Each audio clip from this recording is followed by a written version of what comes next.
Doctor साहिबा, वो बहुत खतरनाक किस्म का मेंटल पेशेंट है। अभी तक बहुत से लोगों का वो सर मुंह फाड़ चुका है। मेंटल हॉस्पिटल का डॉक्टर मुझे बता रहा था। मुझे भी इस हॉस्पिटल को ज्वाइन किए बस कुछ ही दिन हुए थे। मैं एक साइकोलॉजिस्ट थी और मुझे हॉस्पिटल के ही कैंपस में रिहाइश दी गई थी, क्योंकि मैं दूसरे शहर से यहाँ पे आई थी। यूं तो मेरी रात की ड्यूटी नहीं थी, मुझे दिन के वक्त ही पेशेंट्स के सेशन लेने पड़ते थे, लेकिन उसकी दिल खराश चीखों ने मुझे मजबूर कर दिया था, क्योंकि मैं वहीं कैंपस में ही रहती थी। मुझे एक छोटा सा फ्लैट दिया गया था जो हॉस्पिटल के अहाते में ही मौजूद था, और उस इमारत में बहुत से डॉक्टर्स रहते थे।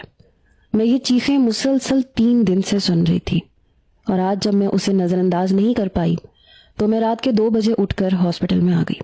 अभी मैं चीखने चिल्लाने की आवाज़ें सुन ही रही थी जब मैंने वहाँ के एक डॉक्टर से पूछा, तो वो कहने लगी कि ये एक पेशेंट है जिसे इलेक्ट्रिक शॉट्स दिए जा रहे हैं।